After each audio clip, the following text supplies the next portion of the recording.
नमस्कार, स्वागत है आप सभी का हिस्ट्री 360 चैनल में। मैं रवि कुलरिया, हिस्ट्री लेक्चर राजस्थान से। आज के इस वीडियो से हम शुरू करने वाले हैं आरपीएससी द्वारा आयोजित होने वाले फर्स्ट ग्रेड के एग्जाम के फर्स्ट पेपर में आने वाले मैथ्स के पोर्शन का। उसमें वैसे देखा जाए तो सिलेबस कोई बहुत ज़्यादा लंबा चौड़ा नहीं है, लेकिन आर्ट्स के विद्यार्थियों में उसका हवा ज़्यादा रहता है कि मैथ्स के क्वेश्चन तो हमारे मेंटल एबिलिटी और मैथ्स के जो क्वेश्चन आने वाले हैं वो तो बहुत ही उनके लिए बहुत मुश्किल हो जाता है। और मैंने कमेंट्स में भी देखा, जब स्टूडेंट्स ने कमेंट किया, जब मैंने मैथ्स का जिक्र किया तो उन्होंने कहा कि बस आप मैथ्स पढ़ा दीजिए। तो हालांकि हिस्ट्री का चैनल है, हिस्ट्री तो मैं पढ़ाता ही रहूंगा, लेकिन मैथ्स के बारे में थोड़ी सी बात कर लेते हैं आरपीएससी फर्स्ट ग्रेड के। आज मैं शुरू भी कर रहा हूं, साथ ही थोड़ा सा सिलेबस का जो पोर्शन है उसके बारे में मैं बात कर लेता हूं। देखिए टॉपिक्स क्या दिए गए हैं। यदि आप पिछले साल के एग्जाम को और हमारे सिलेबस को देखें तो सिलेबस के अंदर शुरुआत के अंदर जो आपकी अंकगणित होती है, अंकगणित के बिल्कुल छोटे से टॉपिक्स दे रखे हैं जो कि आपको 9th और 10th की जो पहली एक्सरसाइज आती है उसके अंदर मिल जाते हैं। सीधी सी बात है, आपको नंबर्स की जानकारी करनी है। नंबर्स, उसमें आपके टॉपिक्स क्या दे रखे हैं, जैसे नंबर सिस्टम। नंबर सिस्टम में आपके नाम दे रखा है नेचुरल नंबर्स यानी कि प्राकृत संख्याएं। उसके बाद में आपके लिख रखा है परिमेय संख्याओं के बारे में, रेशनल नंबर्स, हिंदी में इसको कहते हैं परिमेय संख्याएं। और उसके बाद में लिख रखा है आपके रियल नंबर्स। रियल का मतलब वास्तविक संख्याएं। अब इन संख्याओं का घातांकों के बारे में जानकारी, इनके बारे में सामान्य जानकारी, इनके ऑपरेशंस किस प्रकार के होते हैं, इस प्रकार के कुछ टॉपिक्स दे रखे हैं जो 9th और 10th की आपको पहली एक्सरसाइज में मिलते हैं। लेकिन चाहे इसकी बात हो, अब इसके बाद में देखिए उसमें आपको प्राकृत, परिमेय और वास्तविक के अलावा कुछ और नाम मिलते हैं। जैसे आपको पूर्ण संख्याओं का जिक्र मिलेगा, पूर्ण संख्याएं यानी होल नंबर्स। इसके ये सिलेबस में नाम नहीं दे रखा है लेकिन मैं आपको बता रहा हूं। फिर इसके बाद में है इर्रेशनल। इर्रेशनल का मतलब अपरिमेय संख्याएं, अपरिमेय संख्याओं का जिक्र है। और इसके अलावा भी यदि आप उस चैप्टर को देखेंगे तो आपको कुछ नाम ऐसे दिख जाएंगे जो कि आपको सिलेबस के अंदर दिखाई नहीं देते, लेकिन जब आप सिलेबस में देखेंगे तो नेचुरल, रेशनल और रियल, आप इनको अकेले नहीं पढ़ सकते बगैर आपके पूर्ण संख्या। इसमें एक और रह गया बीच में, पूर्णांक, इंटीजर्स। यदि आप पूर्ण संख्याओं और पूर्णांकों को नहीं जानेंगे तो आप परिमेय और वास्तविक संख्याओं को नहीं जान पाएंगे। तो भले ही ये टॉपिक सिलेबस में नाम नहीं दे रखा हो, इन्हें हमें जानना बहुत जरूरी है। तो ये अंकगणित का कुछ हिस्सा आपके सिलेबस के अंदर दिया गया है। उसके बाद में आपको सिलेबस में नाम दिखेगा पॉलिनोमियल्स। पॉलिनोमियल्स का मतलब है बहुपद। ये आप ज्यादातर देखेंगे तो सेकंड एक्सरसाइज जो बुक्स में आती है 9th 10th में, वो पॉलिनोमियल से रिलेटेड आती है। तो ये जो एक्सरसाइज है बहुत आसान रहती है। और इसके बाद में एक अंकगणित में तो यही पोर्शन है। इसके बाद में ये जो बहुपद, इसमें आप एक्स वाई वगैरह वो देखते हैं ना, तो ये बीजगणित आ जाती है। अब इसमें बीजगणित में ही एक और पोर्शन है, दो चरों वाले रैखिक समीकरण। दो चरों वाले रैखिक समीकरण, इंग्लिश में आपको सिलेबस में मिलेगा linear equation in two variables. Two variables, ये तो इंग्लिश में तो लिखा ही रहता है सिलेबस।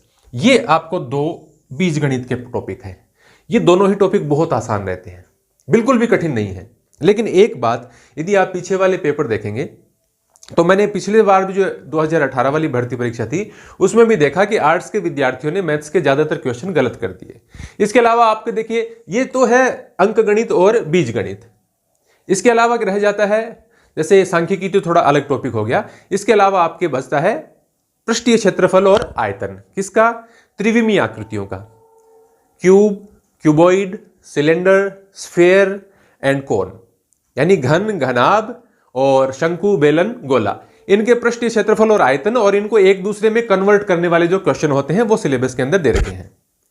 और उसके अलावा बचता है स्टैटिक्स, जिसमें आपको मीन, मीडियन, मोड वगैरह वो पढ़ने होते हैं। वो थोड़ा सा अलग टॉपिक हो जाता है, लेकिन ये बिल्कुल आसान सा पोर्शन है, कठिन नहीं है। लेकिन बहुत सारे विद्यार्थियों के प्रश्न गलत इसलिए हो जाते हैं जो आर्ट्स से बिलोंग करते हैं। पिछली बार देखेंगे तो आप क्वेश्चन को आपको ऐसे लगेंगे सामान्यतः देखने से कि वो जिसका मैथमेटिक्स का बैकग्राउंड है वो तो हल कर सकता है, बाकी विद्यार्थियों को बहुत मुश्किल आई। उसके मुश्किल आने का कारण क्या है मैं आपको बताता हूं। यदि आप इनकी बातों को रटने का प्रयास करेंगे तो मैं आपको फिर कहता हूं कि 8 में से आपका नंबर आएगा 0। आपको 8 क्वेश्चन छोड़ने पड़ेंगे। कोई बहुत ही आसान आ जाए तो अलग बात है, लेकिन पिछले पेपर्स का ट्रेंड देखें तो क्वेश्चन ऐसे आते हैं कि यदि आपको इसका नॉलेज नहीं है तो आप चाहे कितने भी क्वेश्चन हल करके जाएंगे, आपका एक भी प्रश्न संभावना नहीं है कि आपका सही हो जाएगा, यदि आप आर्ट्स से बिलोंग करते हैं तो। इसका कारण क्या है कि क्वेश्चन थोड़े से ट्रिकी आते हैं, आप रट जाते हैं, कुछ एक विशेष प्रकार के प्रश्नों को हल करके चले जाते हैं, लेकिन वैसे प्रश्न एग्जाम में आते नहीं और आपको उन प्रश्नों का जो अर्थ है, क्या पूछा गया है, वो समझ नहीं आता, कैसे इनको हल करें, आपसे उनका आंसर नहीं निकलता, ऐसे ट्रिकी क्वेश्चन आते हैं। तो मेरी आपको राय क्या रहेगी, बहुत ज्यादा डिटेल में नहीं पढ़ना, बहुत ज्यादा कम भी नहीं पढ़ना कि हमें समझ ही नहीं आए, या तो फिर इसे अच्छा छोड़ दो। बहुत ज्यादा डिटेल में इसलिए नहीं पढ़ना कि और बहुत सारे क्वेश्चन हैं, 15 क्वेश्चन जो हिस्ट्री के आते हैं, एजुकेशन मैनेजमेंट आता है, करंट अफेयर आता है, और भी जीके के पोर्शन है, हिंदी इंग्लिश भी रह जाते हैं। तो हमें एक पर्याप्त तैयारी इसकी करनी है। यदि मैं आपको पढ़ा रहा हूं इस चैनल के ऊपर, तो मेरी कोशिश ये रहेगी कि मैं आपको एक शब्द भी रटाऊं नहीं। रटने की सिर्फ इतनी है, मैथ्स के सिलेबस में आपको बता रहा हूं, मीन मीडियन मोड के जो सूत्र हैं, इसके अलावा घन, घनाभ, बेलन, शंकु, गोला के जो सूत्र हैं, वो आपको याद रखने की चीजें हैं। इसके अलावा सारी बातें समझने की हैं। यदि आपको समझ में आ गया तो कैसे भी क्वेश्चन घुमा दें, आप क्वेश्चन को हल कर पाएंगे। मैं कोशिश करता हूं समझाने की। जब भी मैंने स्कूलों में भी पढ़ाया है, मैथ्स पढ़ाया है, हिस्ट्री पढ़ाया है, मैंने कभी भी रटवाने की कोशिश नहीं की। मैं हमेशा समझाने की कोशिश करता हूं। मैं ये गारंटी लेता हूं कि आर्ट्स का विद्यार्थी हो, जिसने पिछले 8-7 सालों से कभी गणित नहीं पढ़ी हो, लेकिन वो यदि ध्यान से देखेगा, आपको आज के वीडियो में ही पता चल जाएगा, यदि वो ध्यान से देखेगा तो निश्चित रूप से उसको समझ में आ जाएगा। और फिर कैसे भी क्वेश्चन फ्रेम कर दो, यदि वो बेसिक समझ गया तो उसको सब आ जाएगा। लेकिन बेसिक सिर्फ एक टॉपिक से नहीं, हर टॉपिक में मैं कुछ आपको ऐसी ऐसी बातें बताता चला जाऊंगा इस सीरीज के अंदर, जिससे आपको गणित बहुत अच्छे से समझ में आने लगेगा। तो अब मैं ज्यादा इस प्रकार की ज्ञान की बातें न करते हुए इनको मिटा देता हूं और आपकी नंबर सिस्टम की एक बेसिक शुरुआत आज करवा देता हूं, जिससे कि आप इसको बेहतर तरीके से समझ पाएंगे। मैं इसको साफ कर देता हूं। नंबर सिस्टम में मैं कुछ सारी जो संख्याएं हैं, वैसे तो सिलेबस का जो पोर्शन है उसमें काफी सारे टॉपिक्स हैं नंबर सिस्टम के, लेकिन पहले मैं आपको बेसिक बताता हूं और फिर उनकी जो डीप बातें हैं वो बताता चला जाऊंगा, ताकि आप उनको समझ पाएंगे। पहले आप बेसिक समझिए। जैसे ये होती क्या है, प्राकृत संख्याएं, जिनको आप नेचुरल नंबर्स कहेंगे।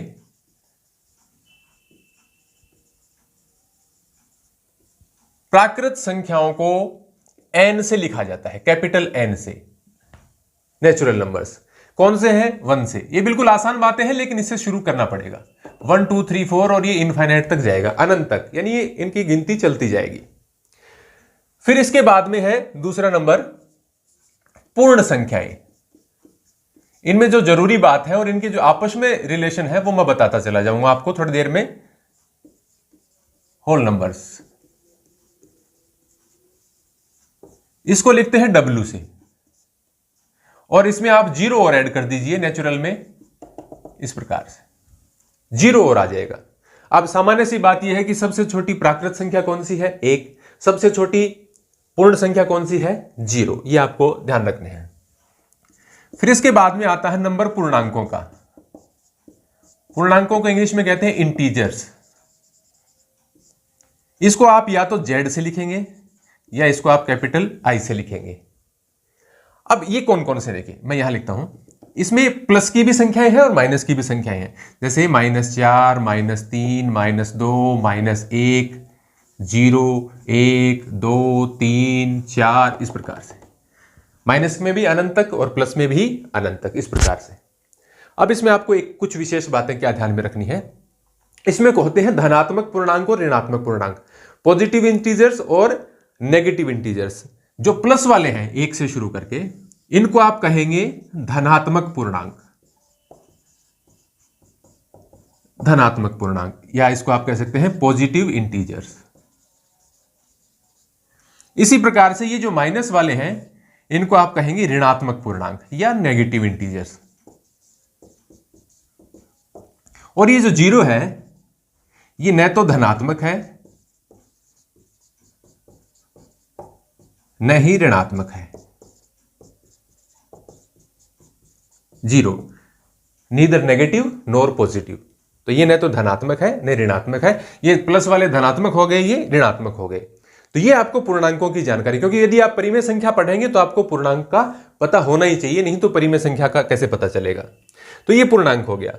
इसके बाद में 4 नंबर पर आती है परिमेय संख्याएं।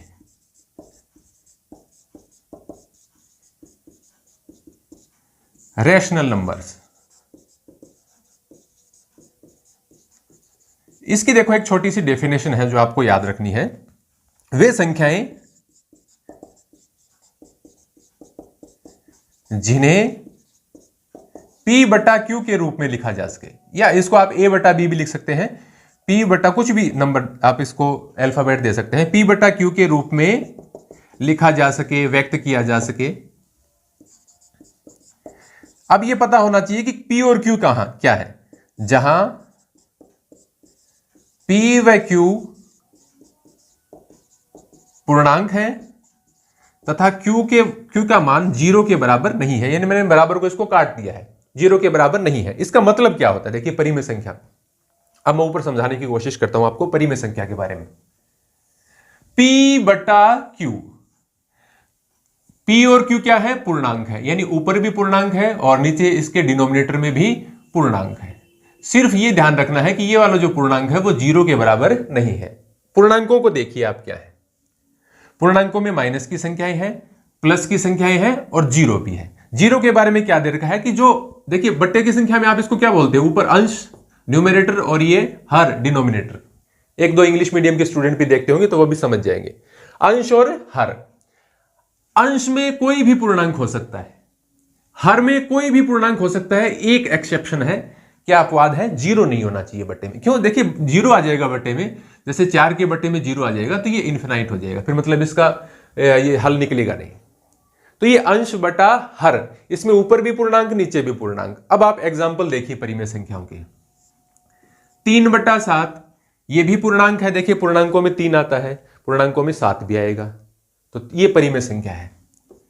-22 बटे 125, माइनस की गिनती में -22 भी आएगा और प्लस का 125 भी आएगा, तो ये भी परिमेय संख्या है, क्योंकि इसके ऊपर भी पूर्णांक है नीचे भी पूर्णांक है। ऐसा कोई भी आप उदाहरण दे सकते हैं, चाहे नीचे ऊपर दोनों माइनस लगा दो। ये प्लस और माइनस की गिनती में जो भी संख्याएं आएंगी, यदि ये ऊपर और नीचे है तो वो संख्या परिमेय संख्या होगी। ये सारी परिमेय है। अब कुछ और एग्जाम्पल देखिए, जैसे आपको कोई लिख दे कि 11, क्या 11 परिमेय संख्या है? परिमेय संख्या की परिभाषा क्या कहती है कि परिमेय संख्या P बट्टा Q के रूप की होनी चाहिए, तो बन जाएगी ये। इसके बट्टे में 1 लगा दीजिए। 1 नीचे लगाने का मतलब है कि 1 का भाग देना है, 1 का भाग देने पर ये 11 ही आएगी, तो 11 बट्टे 1 भी क्या है, परिमेय संख्या है। इसी प्रकार आप कुछ भी नंबर लिख दीजिए, 7, 2, -25, 123, ये सब क्या है, परिमेय संख्याएं हैं। अब एक जो विशेष इसमें याद रखने वाली बात है, 0। क्या 0 एक परिमेय संख्या है? हाँ, 0 एक परिमेय संख्या है, क्योंकि 0 के नीचे आप कुछ भी लिख देंगे, जैसे 0 बटा 5 लिख दिया, 0 में 5 का भाग देने पर 0 आएगा। 0 में आप किसी भी संख्या का भाग दें 0 आएगा, सिर्फ 0 बटा 0 नहीं होता, क्योंकि 0 बटा 0 अनिर्धारीय रूप है, इसका कोई निर्धारण नहीं होता। जो 7-8 अनिर्धारीय रूप होते हैं गणित में, उसमें आता है ये।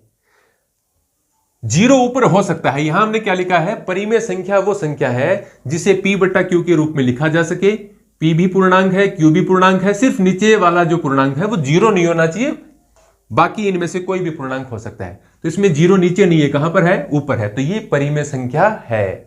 तो आपको इस प्रकार के कथन आ सकते हैं कि क्या यह परिमेय संख्या है, यह परिमेय है, यह परिमेय, बताइए इनमें से कौन सी परिमेय नहीं है, इस प्रकार का कोई भी कथन। तो यदि आपको कोई कहे 0 परिमेय संख्या है या नहीं, तो आप कहेंगे yes, 0 is a rational number, 0 एक परिमेय संख्या है। तो उम्मीद करता हूं कि आप परिमेय संख्याओं का मतलब समझ गए होंगे, और आपके सामने कोई भी संख्या लिख दी जाए तो आप बता देंगे कि वो परिमेय है या नहीं है। अब उदाहरण बताऊं कि परिमेय, आप कहेंगे तो ऐसे तो सारी परिमेय है, नहीं। देखिए आपके सामने कोई ऐसे लिख दे √3, ये परिमेय संख्या नहीं है, क्योंकि यहां पर 3 पूरा नहीं है। अंडर का मतलब क्या होता है, 3 की घात 1/2। ये जो वर्गमूल का निशान लगा रहता है अंडर, इसका मतलब होता है उसकी घात कितनी है, 1/2। तो ये पूर्णांक नहीं है। यहां पर इसके नीचे यदि आप 1 लिख भी देंगे तो भी नीचे ही पूर्णांक हुआ, ऊपर वाली संख्या पूर्णांक नहीं है, पूर्णांक नहीं है वो। तो इसलिए ऐसी जो अंडर रूट की संख्याएं हैं वो परिमेय संख्याएं नहीं होंगी। लेकिन आपको इस प्रकार से याद रखना है, कोई आपको कह दे कि अंडर रूट 9 परिमेय संख्या है या नहीं है। अंडर रूट 9 परिमेय संख्या है, क्योंकि 9 का वर्गमूल होता है 3। 3 के नीचे आपने 1 लिखा, 3/1 ऊपर भी पूर्णांक है नीचे भी पूर्णांक है, तो अंडर रूट 9 एक परिमेय संख्या है। तो ऐसे आप ध्यान रखें, वर्गमूल के अंदर जो संख्या है कहीं वो पूर्ण वर्ग संख्या तो नहीं है। पूर्ण वर्ग संख्याएं कौन सी होती हैं? जिनका हम वर्गमूल आ जाता है, जैसे 1 का आ जाएगा, अंडर रूट 1 का मतलब 1 होता है, अंडर रूट 4 का मतलब 2 होता है, अंडर रूट 9 का मतलब 3 होता है, अंडर रूट 16 का मतलब 4 होता है। इसको पूर्ण वर्ग संख्या बोलते हैं। जैसे 16 पूर्ण वर्ग है, आगे 25 आएगी, 36 आएगी, 49 आएगी, 64 आएगी, 81 आएगी, 100 आएगी, इस प्रकार से। तो पूर्ण वर्ग संख्या अगर अंडर रूट के अंदर है तो उसका वर्गमूल हट जाएगा। कैसे हट जाएगा वो भी मैं आपको बातों बातों में बता दूंगा कभी। तो पूर्ण वर्ग संख्याओं को यदि अंडर रूट के अंदर लिखा हुआ है तो उनका अंडर रूट तो हट जाएगा, क्योंकि 16 का वर्गमूल 4 आएगा और 4 क्या है? एक परिमेय संख्या है। अब इनमें कुछ और बातें मैं आपको बताऊं, साथ साथ समझाऊंगा, बाद में जो लास्ट में बताऊंगा तो आप समझ जाएंगे। अब देखिए, यदि आपको कोई ये पूछे कि क्या सभी प्राकृत संख्याएं परिमेय संख्याएं हैं, ध्यान से सुनना मेरी बात को, क्या सभी प्राकृत संख्याएं परिमेय संख्याएं हैं? इस प्रकार की बातों को समझना होगा सिर्फ आपको। हाँ देखिए, 1 2 3 4 5 6 इस प्रकार से गिनती में जो भी आएगा, इनके नीचे यदि आप 1 लगा देंगे, जैसे मैंने यहां पर लगा के आपको बताया, 1 के नीचे, 2 के नीचे, 5 के नीचे, 50 के नीचे, 1000 के नीचे, लाख के नीचे, यदि आप नीचे 1 लिख देंगे वो बन जाएगा P/Q। तो ये सारी क्या है? परिमेय संख्याएं हैं। हां, सभी प्राकृत संख्याएं परिमेय संख्याएं हैं। क्या सभी पूर्ण संख्याएं परिमेय संख्याएं हैं? देखिए, मैंने आपको बताया 0 परिमेय संख्या है, 1 2 3 4 5 है, ये सभी परिमेय संख्याएं हैं। तो हां, सभी पूर्ण संख्याएं परिमेय संख्याएं हैं। क्या सभी पूर्णांक परिमेय संख्याएं हैं? देखिए, इनके नीचे यदि आप 1 1 लगा देंगे, 0 के नीचे भी 1 लगा दो, 0 के नीचे तो कुछ भी लगा दो 0 आएगा, 0 को छोड़कर, याद रखना। तो ये सारी भी क्या है? परिमेय संख्याएं हैं, क्योंकि इनके बटे में आप क्या लगा दोगे? 1। तो ये किस रूप की बन जाएंगी? P/Q के रूप की, जहां P और Q दोनों पूर्णांक है और जो नीचे हर है Q है वो 0 के बराबर नहीं है। तो सभी प्राकृत संख्याएं परिमेय संख्याएं होती हैं।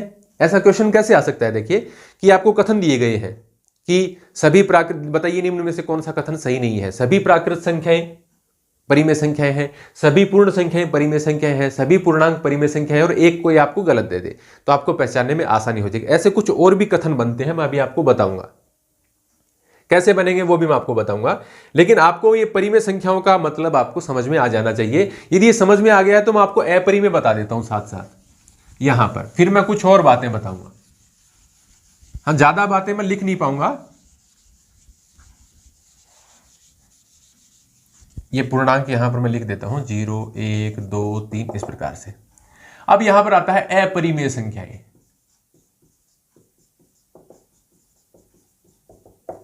इर्रेशनल नंबर्स, ये आगे चला नंबर्स है, ये टी है भाई, ध्यान रखना। अपरिमेय संख्याएं, बस यही परिभाषा है परिमेय संख्याओं वाली। इसमें यह है वे संख्याएं जिन्हें P/Q के रूप में लिखा जा सके।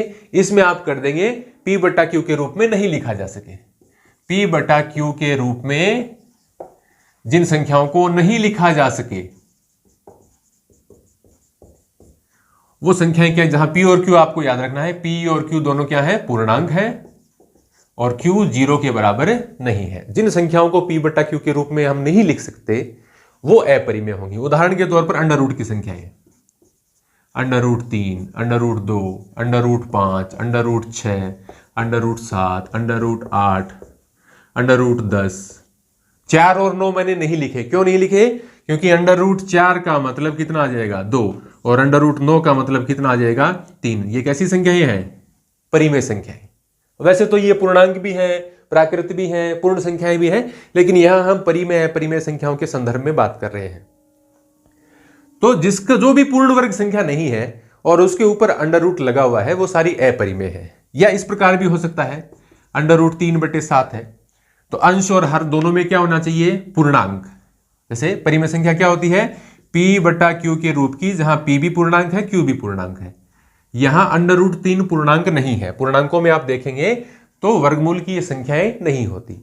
तो यहां अंश और हर में कहीं अंडर रूट भी लगा हुआ है तो वैसी संख्या परिमेय नहीं होगी। अकेले अंडर रूट की संख्या दे रखी है तो वो भी परिमेय संख्या नहीं होगी। तो आपको ये ध्यान में रखना है, वर्गमूल जहां पर लगा हुआ हो, लेकिन जल्दबाजी में गलती मत करना आप कभी भी कि जैसे आपको दिया हुआ हो अंडर रूट 5/√81, आप सोचेंगे अंडर रूट लगा हुआ है ये तो नहीं है, लेकिन आपको ध्यान रखना है। देखिए इसमें तो ये तो नहीं होगी क्योंकि अंडर रूट 5 नहीं है और 81 का 9 हो जाएगा, अब भी अंडर रूट बचा हुआ है तो ये तो नहीं है। लेकिन ऐसा आ जाए, मान लीजिए अंडर रूट 16/√81, तो अंडर रूट 16 का मतलब 4, अंडर रूट 81 का मतलब 9, क्योंकि 81 क्या है 9 गुणा 9, 16 क्या है 4 गुणा 4, तो 16 का वर्गमूल 4 आ जाता है, 81 का वर्गमूल 9 आ जाता है। अब ये कैसी संख्या बची है, परिमेय संख्या। तो आपको वर्गमूल देख लेना चाहिए कि वर्गमूल के अंदर जो संख्या लिखी हुई है वो कहीं पूर्ण वर्ग संख्या तो नहीं है।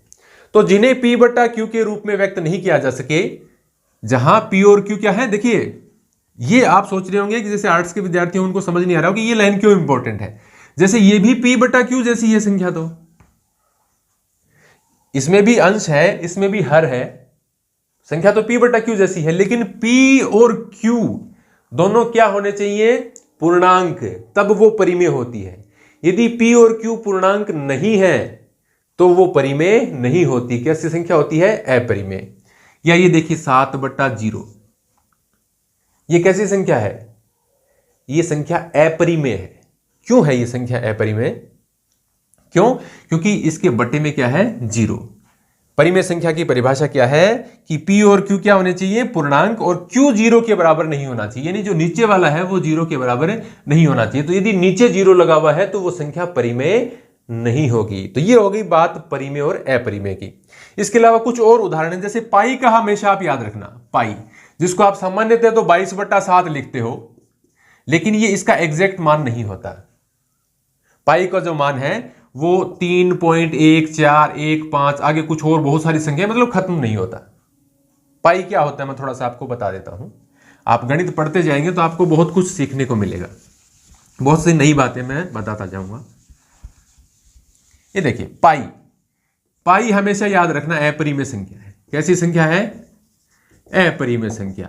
विद्यार्थियों को लगता है इसका मान है 22/7, 22 पूर्णांक है, 7 पूर्णांक है, तो ये परिमेय होगी। नहीं, ये जैसा कि मैंने आपको बताया ये इसका एग्जैक्ट मान नहीं है, ये लगभग मान है। इसका सवालों के हल निकालने के लिए लगभग मान लिया जाता है, नहीं तो पाई का मान 3.1415, आगे मेरे को याद नहीं है क्या क्या है, ऐसी संख्याएं हैं जो नॉन रिपीट होती हैं, मतलब बार बार एक तरह के पैटर्न में रिपीट नहीं होती। ये मैं आपको बताऊंगा जब आपको परिमेय संख्याओं और अपरिमेय संख्याओं के दशमलव प्रसार को, ये आपके सिलेबस का टॉपिक है, तो परिमेय और अपरिमेय संख्याओं के दशमलव प्रसार को जब हम पढ़ेंगे, डेसिमल जो एक्सप्रेशन है उनका वो जब पढ़ेंगे, तब आपको ये बात समझ में आ जाएगी 100%, मैं गारंटी लेता हूं।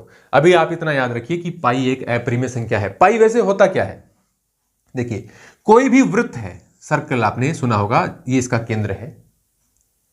उस वृत्त के अंदर यदि आप उसकी परिधि निकालें और उसका आप व्यास नाप लें, परिधि क्या है, ये जो पूरे घेरा का यदि आप लेंथ नाप लें तो ये परिधि है। मान लीजिए आपने एक आपने जैसे चूड़ी ले ली या एक सिक्का ले लिया, उसके बाहर धागा घुमाइए और उस धागे को फिर आप सीधा कर लीजिए, सीधा करके आप अपने स्केल से उसको नाप सकते हैं, तो परिधि आ गई। ये इसके परिधि, परिधि का वैसे आपने सूत्र सुना भी होगा, 2πr होता है वृत्त की परिधि का सूत्र, वो निकलता भी ऐसे ही है। देखिए कैसे निकलता है। अब कोई भी वृत्त की परिधि है, व्यास क्या होता है, इस प्रकार से केंद्र से गुजरने वाली जीवा, ये जीवाएं होती है, देखिए सारी जो केंद्र से गुजरती है जीवा उसको व्यास बोला जाता है, जो कि त्रिज्या का डबल होता है। ये त्रिज्या है, यहां से यहां तक केंद्र से परिधि तक की दूरी त्रिज्या होती है, तो त्रिज्या का डबल व्यास होता है। यदि आप किसी भी वृत्त की परिधि में व्यास का भाग देंगे, कोई भी वृत्त हो, कितना ही छोटा हो कितना ही बड़ा हो, आप चाहे कितना भी बड़ा बना लीजिए कितना भी छोटा बना लीजिए, उसकी यदि आप परिधि नापेंगे और यदि आप उसका व्यास नापेंगे, एग्जैक्ट होना चाहिए, और परिधि में व्यास का भाग देंगे तो हमेशा यही संख्या आएगी 3.1415, इस प्रकार से। खत्म नहीं होता है इसका, ये खत्म क्यों नहीं होता है वो भी मैं आपको बताऊंगा, कई आगे जो मैंने बताया ना दशमलव प्रसार, उसमें आप समझ जाएंगे। परिधि बटे व्यास, इसके लिए हमेशा एक ही संख्या आएगी, चाहे ये वृत्त हो चाहे ये वृत्त हो, कैसा भी वृत्त हो, उसकी आप परिधि निकाल लें कितनी है, उसका आप व्यास निकाल लें कितना है। और परिधि मान लीजिए कोई भी एक संख्या आ गई, व्यास कोई भी एक संख्या आ गई, मान लीजिए 7 सेंटीमीटर आ गया, 12 सेंटीमीटर आ गया। हर बार उस वृत्त की परिधि में व्यास का भाग देने पर यही संख्या आएगी, एग्जैक्ट यही संख्या आएगी। इसलिए इस संख्या को नाम दे दिया इन्होंने, एक सिंबल दे दिया इसका, पाई। ये सिंबल हो गया, यानी परिधि बटा व्यास क्या होता है, पाई होता है। तो परिधि बराबर क्या हो गया, यदि आपको ये आता है, जैसे यहां मैं इसको मिटा के और यहां लिख देता हूं इसका मान पाई। परिधि में व्यास का भाग देने पर जो संख्या है उसको इन्होंने बोल दिया पाई। व्यास यहां पर तिरछा गुणा करेंगे तो पाई गुणा व्यास। जैसे यदि वृत्त की त्रिज्या आर है तो व्यास कितना होगा, दुगुना 2r। तो परिधि बराबर क्या आ गई, पाई गुणा 2r। और पाई इसको आप किससे लिख सकते हैं, 2 पाई r, क्योंकि पाई 2r गुणा में है। और इनको आप कैसे भी लिख सकते हैं, कैसे लिख सकते हैं ये भी अभी आएगा, ये भी आपके सिलेबस में है कि कैसे आप पाई गुणा 2r को 2 पाई r लिख सकते हैं। ये क्रम विनिमय गुणधर्म होता है, ये प्रॉपर्टी होती है क्रम विनिमय गुणधर्म। संख्याओं में आपको मैं सभी संख्याओं के गुणधर्म बताऊंगा, संवृत बताऊंगा, क्रम विनिमय बताऊंगा, उनका जो योग पर गुणन का या वितरण है ये आपके सिलेबस का है, उनकी जो तत्समक है या उनके जो योज्य और गुणात्मक प्रतिलोम है ये सब आपके सिलेबस में है। आप ये सोच रहे होंगे, आर्ट्स के विद्यार्थी जिन्होंने गणित कई सालों से नहीं पढ़ा वो सोच रहे होंगे कि इनका क्या मतलब होता है। एक एक मतलब आपको समझ में आ जाएगा यदि आप डेली क्लास देखेंगे तो ये परिधि का सूत्र ऐसे बनता है। देखिए, हालांकि ये अभी हमारे कोई सिलेबस में है नहीं, आगे कहीं काम आएगा ये हमारे, जब हम जो बेलन शंकु वगैरह पढ़ेंगे तो जरूर काम आएंगे ये परिधि। तो ये पाई, अभी यहां पर आपको इतना याद रखना है कि पाई कैसी संख्या है कि अपरिमेय संख्या है। दशमलव प्रसार के बारे में मैं आपको बताऊंगा, वो टॉपिक थोड़ा सा डिफरेंट है। तो अभी आपको ये समझना है प्राकृत, पूर्ण, पूर्णांक, परिमेय और अपरिमेय क्या है। इसके बाद में सिर्फ संख्याओं के नाम की यदि बात करें सिलेबस के हिसाब से तो एक नाम और बचता है। हालांकि इन सब में भी अभी बहुत मटेरियल बाकी है, लेकिन एक नाम आपको और समझना है, वास्तविक संख्याएं।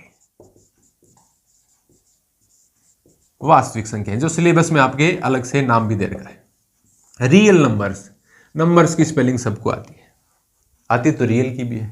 वास्तविक संख्याएं, देखिए सभी परिमेय संख्याएं और सभी अपरिमेय संख्याएं वास्तविक होती हैं।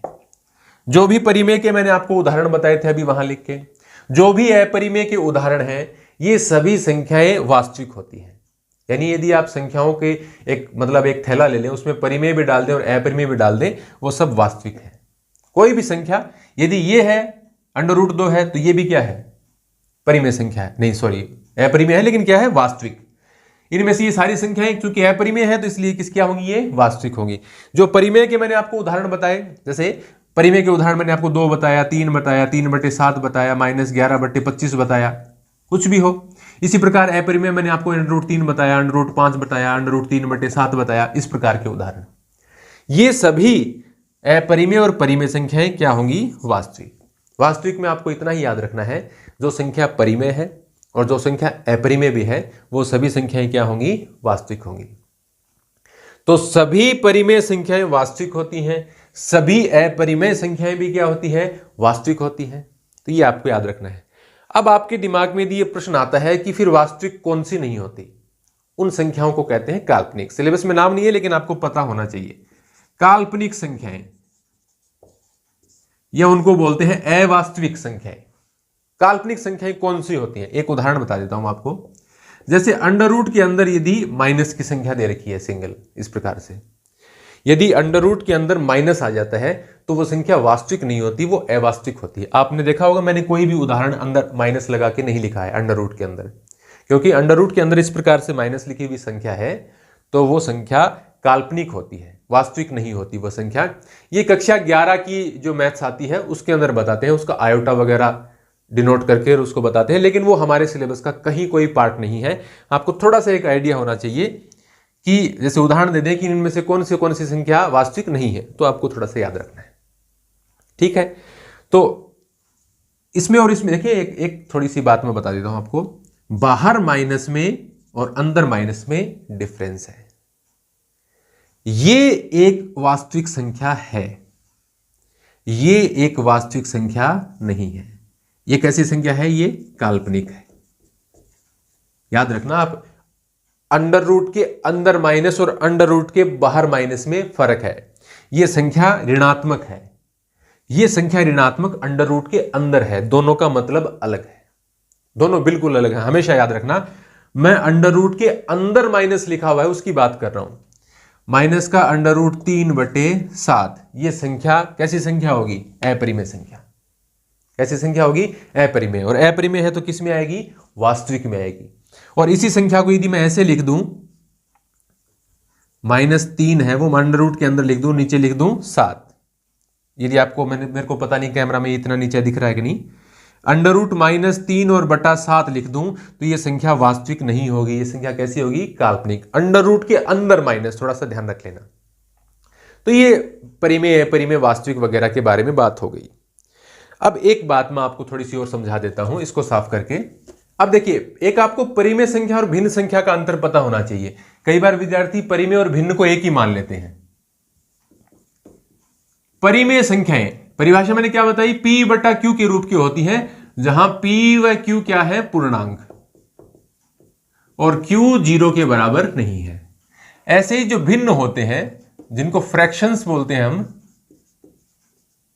फ्रैक्शंस, इनको आप जैसे कोई भी नंबर नाम दे दीजिए, अल्फाबेट A/B के रूप की होती हैं। यहां आपको ध्यान रखना है कि A और B जो है वो पूर्ण संख्याएं होती हैं। क्या होती हैं?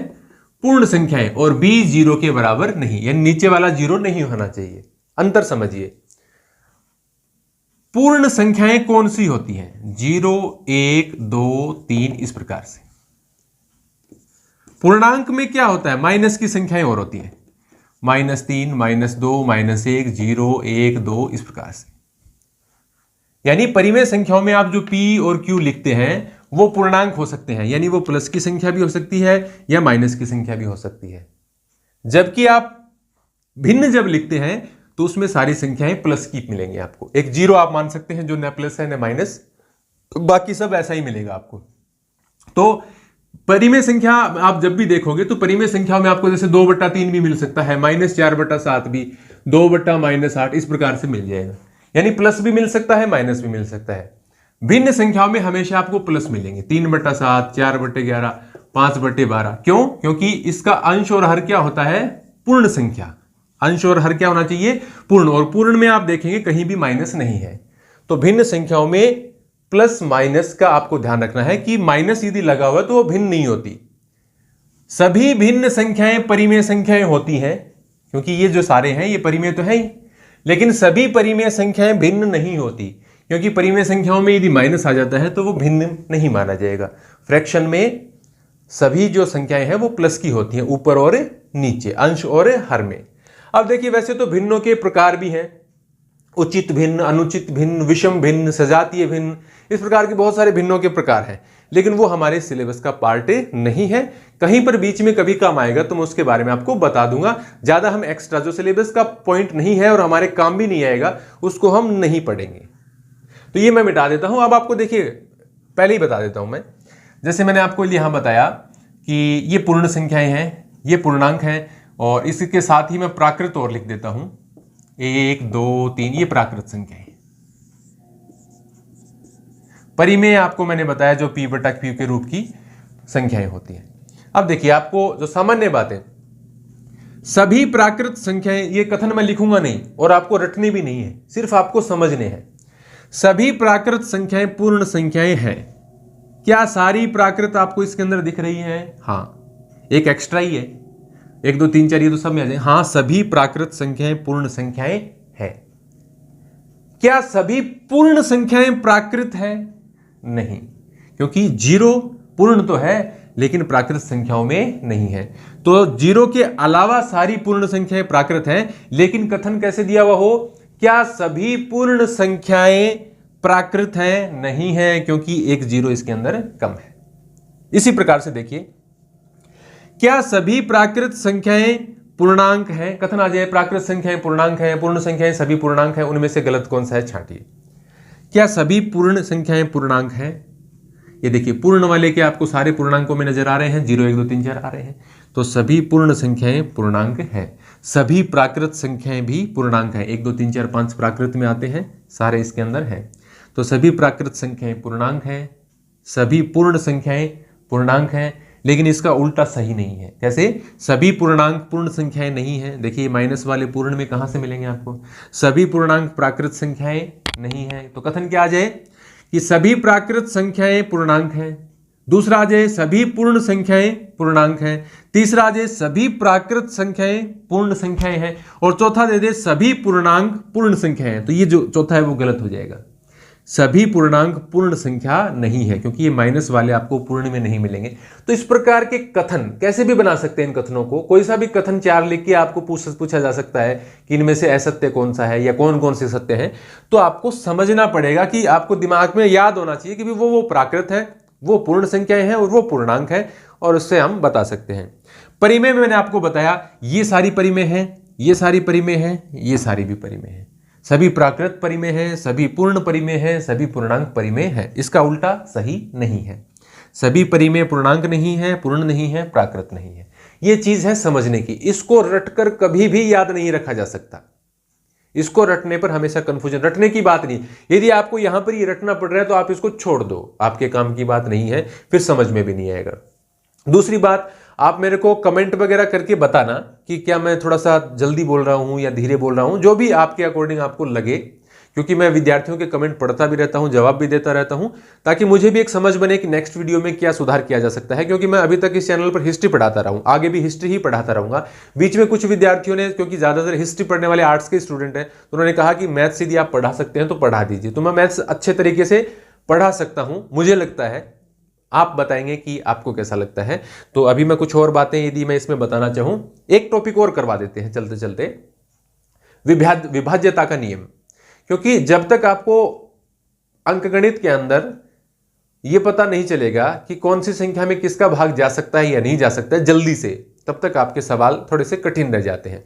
तो विभाज्यता के नियम मैं आपको बता देता हूं। विभाज्यता के नियम बहुत आसान है। जब तक आपको यह नहीं पता हो कि संख्याओं में किस संख्या में किसका भाग जा सकता है या नहीं जा सकता, यदि संख्या बड़ी भी हो तो भी आपको पता चलना चाहिए, तब आपके लिए प्रश्न आसान हो जाते हैं अंकगणित में। या और भी आगे आप जो बैलेंस अंक हो उसमें भी कहीं कहीं जो संख्याओं का मैटर है वो सब में काम आता है।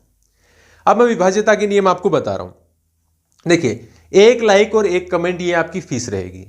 यदि आप ये नहीं करोगे तो मैं इसको पेड कोर्स बना के ऐप में डाल दूंगा। ऐप मेरे पास है, मैं उसका इस्तेमाल नहीं करता, क्योंकि फ्री ही बतानी है तो मैं यूट्यूब पर भी बता सकता हूं, उसके लिए ऐप जरूरी नहीं है। तो ये आपकी फीस रहेगी। सब्सक्राइब किए बिना यदि आप देखते हैं तो आपको यदि पता हो, मैंने इतिहास में बताया था कि कुरान, बाइबल, गीता सब में लिखा हुआ है कि बिना सब्सक्राइब किए किसी का चैनल देखना, यदि आपको वो चैनल अच्छा लगता है फिर भी आप सब्सक्राइब नहीं करते हैं तो आपको पाप लगता है। ये बहुत मतलब एक तरीके से क्राइम है, और इसका आप कन्फेस भी नहीं कर सकते। जैसे उसमें करते हैं ना, मैंने आपको ईसाईयत में पढ़ाया था कि कन्फेशन करते हैं पादरी के पास में अपने पापों का प्रायश्चित, वो भी नहीं होता है इसके अंदर। तो आपको सब्सक्राइब तो जरूरी करना है। यदि ये नहीं करते हैं तो फिर आप सोच, आपका कोई बचा नहीं पाएगा आपको कोई। विभाज्यता के नियम बहुत इजी, एकदम इजी, 2 से। देखो, विभाज्यता से नियम के लिए एक सामान्य बात यह है कि इकाई के अंकों को देखकर किन किन संख्याओं की विभाज्यता ज्ञात कर सकते हैं। 2, 5 और 10, इनसे विभाज्यता के नियम देखिए। इन तीनों को किसी संख्या में 2 का, 5 का या 10 का भाग जाता है या नहीं जाता है, उसके लिए सिर्फ आपको इकाई का अंक देखना होता है। जैसे यदि इकाई के अंक में 2 का बता रहा हूं मैं, 2, 4, 6, 8 और 0 पहले भी लिख सकते हैं आप।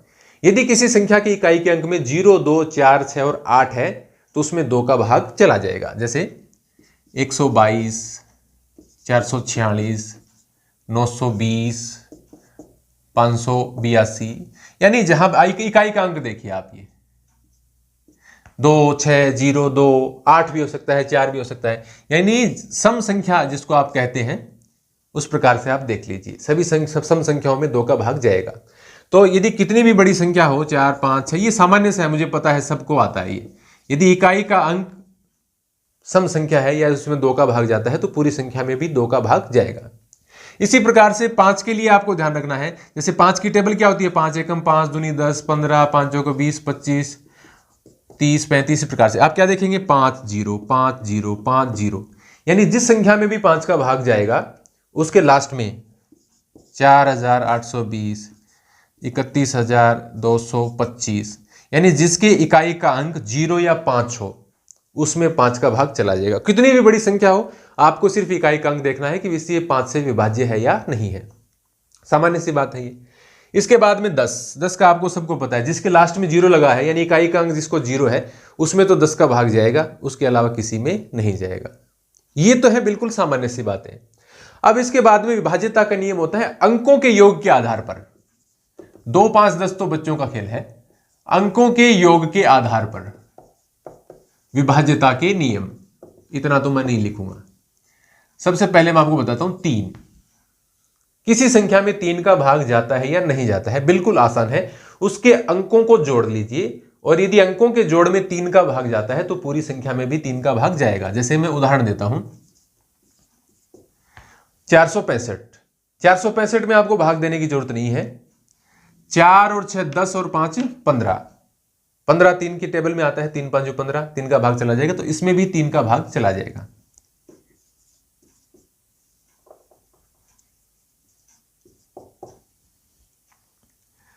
एक 1,82,451, 3 का भाग जाता है कि नहीं जाता? 1 और 8 9, 2 11, 4 15, 5 20 और 1 21, 3 7 21, 3 का भाग जाता है, इसमें भी 3 का भाग जाएगा। तो ये इसका रूल है।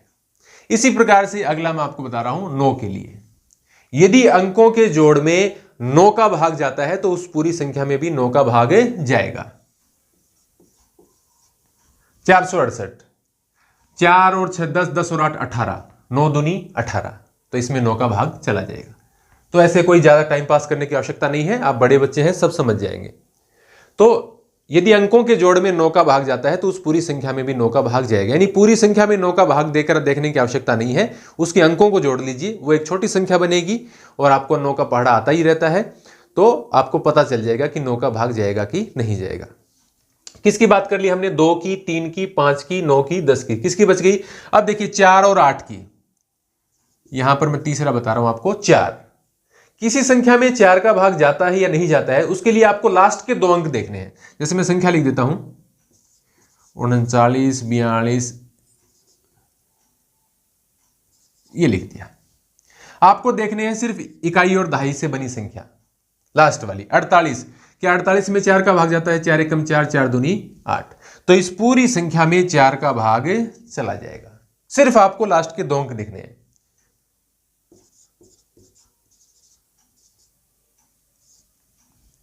लास्ट के 2 अंकों से 40, 4 दहाई 40, 4 का भाग चला जाएगा इसमें, तो इस पूरी संख्या में भी 4 का भाग चला जाएगा।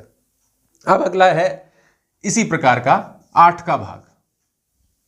8 का भाग भी ऐसे ही देखा जाता है, उसमें लास्ट के 2 नहीं 3 अंक, सैकड़ा का, दहाई का, इकाई का।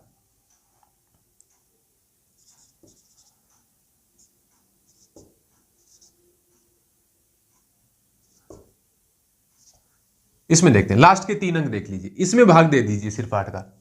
8 तिया 24, बचा 1, आगे लगाएंगे 6, 8 दूनी 16, चला गया, तो इस पूरी संख्या में भी चला जाएगा। यानी आपको उससे भी बड़ी संख्या हो सकती है, आपको पहले के नहीं देखने, लास्ट के 3 डिजिट देखो। 256 में आप भाग देके देख लीजिए, यदि इसमें 8 का भाग जाता है तो पूरी संख्या में भी 8 का भाग चला जाएगा। सिर्फ लास्ट के 3 अंकों से बनी संख्या आपको देखनी है।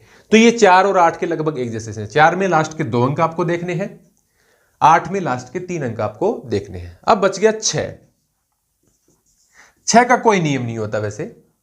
6 किससे बना है? देखिए 2 गुणा 3, 2 तिया 6 से बना है। तो आपको 2 वाला रूल भी देखना है और 3 वाला भी। 2 का रूल क्या बताया था? यानी अंत में 0 2 4 6 8, यानी यदि सम संख्या है तो उसमें 2 का भाग जाता है, तो वो नियम भी लागू होना चाहिए। दूसरा 3 का मैंने क्या बताया? अंकों का जोड़ करो, 4 6 10 5 15। यदि 3 वाला रूल भी लागू होता है तो वो संख्या सम होगी। जैसे मैं उदाहरण बताता हूं आपको इसका 6 के लिए।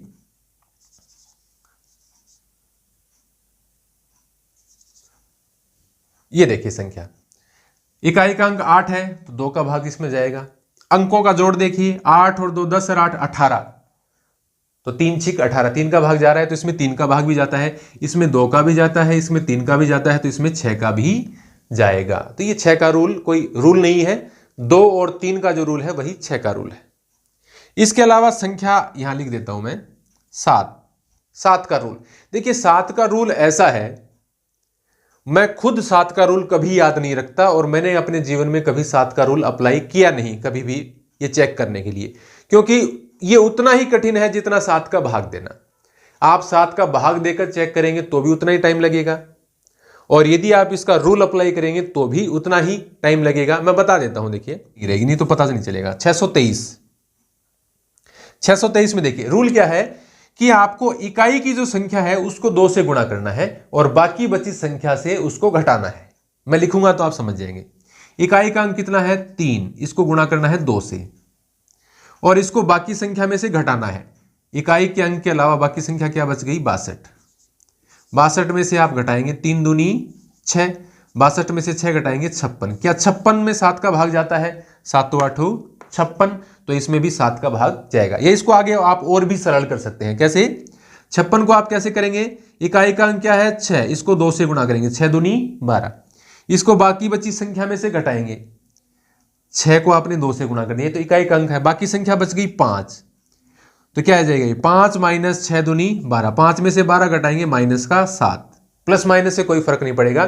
7 की टेबल में आता है 7 एकम 7, तो इसमें 7 का भाग जाएगा। अब इससे भी यदि आप कोई बड़ी संख्या लिखना चाहे तो आप इसको लिख के कर सकते हैं, जैसे 17,000 और लिख देता हूं मैं 17,948। देखिए रूल अब बता ही रहे हैं तो समझ लीजिए। इकाई पहले वाली देखो, इकाई का अंक छोड़ के संख्या लिख दो। दूसरे तरीके से बताता हूं मैं 1794, इकाई की संख्या क्या है 8, इसको किससे गुणा करेंगे 2 से, क्या आ जाएगा ये 1794 माइनस 8 दूनी 16। 1794 में से 16 घटाओ आप, ये आ जाएगा 94 में से 16 घटाएंगे तो 78, 1778। अभी भी ये छोटी नहीं हुई। अब इकाई का अंक छोड़ दे के संख्या बनेगी 177, इकाई के अंक को हमने 2 से गुणा किया, 8 दूनी 16, क्या आ जाएगा ये 177 माइनस 8 दूनी 16, 177 में से 16 घटाएंगे, ये आ जाएगा 161। अब 161 को आप कैसे लिखेंगे? 161 इकाई का अंक क्या है 1, इसको छोड़ दीजिए, 16 माइनस 1 गुणा 2, 2 एकम 2, 16 में से 2 घटाएंगे 14, 14 7 की टेबल में आता है, 7 दूनी 14। अब देखिए ये जो प्रक्रिया है, अब देखिए मैं यहां से यहां तक आया हूं, इस प्रक्रिया की बजाय मैं सीधा ही कर देता 7 दूनी 14 बचा 3, 7 5 35 बचा 4, ये आसान रहता है बजाय इस रूल के। तो आपको कभी भी 7 का रूल याद रखने की आवश्यकता नहीं है। मैंने ये बता इसलिए दिया कि विद्यार्थी सोचते होंगे कि 7 का गुरुजी को पता नहीं आता है कि नहीं आता है, लेकिन 7 का आता है नहीं आता है उससे कोई फर्क नहीं पड़ता। 7 का रूल इस प्रकार का है कि यदि आप सीधा 7 का भाग देके देख लेंगे तो ठीक रहेगा। 1 2 3 4 5 6 7 8 9 हो गया, 10 हो गया। अब बचता है 11 का। 11 का भी कोई बहुत ज्यादा इजी नहीं है, लेकिन मैं 11 का आपको बता देता हूं, बहुत ज्यादा कठिन भी नहीं है, 7 वाले जैसा तो नहीं है, थोड़ा सा तो इजी बन जाता है। 11 से विभाज्यता का नियम देखिए, अब इसमें मुझे कोई ऐसी संख्या तो याद नहीं है कि जिसमें 11 का भाग पक्का ही चला जाएगा, लेकिन मैं आपको रूल समझा देता हूं। जैसे कोई संख्या मैंने लिख दी 3 4 2 8 2 3 9 2 5, कुछ भी लिख दी मैंने। अब आप इसके इकाई से शुरू करके और जो विषम स्थानों पर जो अंक है, जैसे पहले स्थान पर अंक है, तीसरे पर है, 5वें पर, 7वें पर, 9वें पर, एक एक छोड़ के इनको जोड़ लीजिए। जैसे क्या है ये 5 9 2 2 3, 5 9 2 2 3, इनका जोड़ निकाल लेंगे। फिर जो सम स्थानों पर है कौन से है 2, या जैसे दूसरे स्थान पर, चौथे स्थान पर, छठे पर, 8वें पर, 2 3 8 4, 2 3 8 4, इनका जोड़ कर लीजिए। 5 और 9 14 और 2 16, 2 18 और 3 21, 2 3 5 8 13 और 4 17, 21 में से 17 घटाया 4। यदि ऐसे इन संख्याओं को घटाने पर 0 आ जाए या 11 के टेबल की संख्या आ जाए, 11 के पहाड़े की 11, 11 दूनी 22, 11 तिया 33, इस प्रकार की यदि संख्या आ जाती है तो ये संख्या विभाजित होगी 11 से, नहीं तो ये विभाजित 11 से नहीं होगी। यहां इनका अंतर क्या आना चाहिए, या तो 0 आना चाहिए। जैसे मैं कोई छोटी उदाहरण 11 एकम 11 1265, इसमें देखिए छोटी संख्या से बताता हूं। ये देखिए इकाई के स्थान से पहले स्थान पर, तीसरे स्थान पर क्या क्या है 5 और 2, तो 5 + 2, फिर सम स्थानों पर कौन सी है दूसरे और चौथे पर? 6 और 1, क्या आ गया इनका जोड़? 5 और 2 7, 6 और 1 7, 7 में से 7 घटाया 0, इसमें 11 का चल जाएगा, देख लो चाहे। 11 एकम 11 बचा 1, आगे 6 लगाया 16, 11 एकम 11, 16 में से 11 घटाया 5, आगे 5 लगाया 55, 11 5 55, चला जाएगा। तो आपको इस प्रकार से देखना है, जो पहले स्थान पर, तीसरे पर, पांचवें पर एक एक छोड़ के इनका जोड़ कर लो, फिर दूसरे चौथे छठे पर है, आपको हमेशा चलना इस तरफ से, इकाई के स्थान की तरफ से, उनका जोड़ कर लो। यदि उनका अंतर 0 आता है या 11 के पहाड़े में आता है, 0 आ जाए, 11 आ जाए, 22, तो इसका मतलब उसमें 11 का भाग जाएगा, नहीं तो 11 का भाग नहीं जाएगा। तो ये रूल है। तो ये जैसे 7 और 11 के रूल बहुत ज्यादा काम कभी भी नहीं आते। सामान्यतः आपके 2 का आपको देखते ही पता चल जाता है, सभी को पता चलता है सम संख्या कौन सी है, विषम संख्या कौन सी है। ज्यादातर देखिए काम आता है 3 का, काम आता है बहुत ज्यादा। 5 का सबको पता होता है, 3 का मैं कहता हूं कि सबसे ज्यादा काम आता है। 3 का काम आता है, 9 का काम आता है, या फिर 4 और 8 के भी आ जाते हैं। तो ये कोई बहुत ज्यादा इंपॉर्टेंट नहीं है, लेकिन आपको थोड़ा सा इनका नॉलेज होना चाहिए। खासतौर से 3 का तो पक्का नॉलेज होना चाहिए। संख्याओं के योग में यदि 3 का भाग जाता है तो संख्या में 3 का भाग जाएगा, ये सबसे ज्यादा काम आता है। मैं मैथमेटिक्स के हिसाब से बता रहा हूं, सबसे ज्यादा यही यूज में आता है, बाकी सामान्यतः पता चल जाता है आपको। तो ये विभाज्यता के नियम हो गए। अब इसके अलावा जो इसके टॉपिक्स हैं, जैसे ये जो परिमेय संख्याओं के दशमलव प्रसार है, या घातांकों के नियम है, या इसमें एक जो थोड़ा सा जटिल टॉपिक है नंबर से रिलेटेड, वो है इनके गुणधर्म। इनके जो ऑपरेशंस हैं, प्लस माइनस गुणा भाग करने पर ये संवृत हैं, क्रम विनिमय है, या इनकी जो साहचर्यता है, एसोसिएटिविटी जिसको बोलते हैं, ये जो इस प्रकार की बातें हैं ना, थोड़ी सी गूढ़ है। मतलब थोड़ा सा आप इसमें एक्स्ट्रा एफर्ट आपको लगाना पड़ेगा। यदि आप ध्यान से देखेंगे तो मैं आपको क्लियर एकदम समझा दूंगा, एकदम। मतलब आपको मैं कहूं तो यदि आप थोड़ा सा ध्यान से, नेक्स्ट वीडियो में बताऊंगा, थोड़ा सा यदि आप ध्यान से देख लेंगे तो आपको एकदम उसका बेसिक समझ में आ गया, आपको कहीं कोई टेंशन नहीं आएगी। थोड़ा ध्यान देंगे, याद हो जाएगा, दोबारा बार बार देखने की भी आवश्यकता नहीं होगी। तो आज के वीडियो में जैसा आपको लगा है और इसका जो रेस्पॉन्स जैसा रहेगा, उसके हिसाब से मैं आगे की वीडियो बनाऊंगा। क्योंकि यदि विद्यार्थियों को पसंद नहीं आएगा, उनको समझ ही नहीं आएगा, तो बनाने से भी क्या फायदा है। तो आप अपना जो भी इस वीडियो को देखने के बाद में आपका जो अनुभव है वो आप जरूर शेयर करेंगे कमेंट के माध्यम से। धन्यवाद।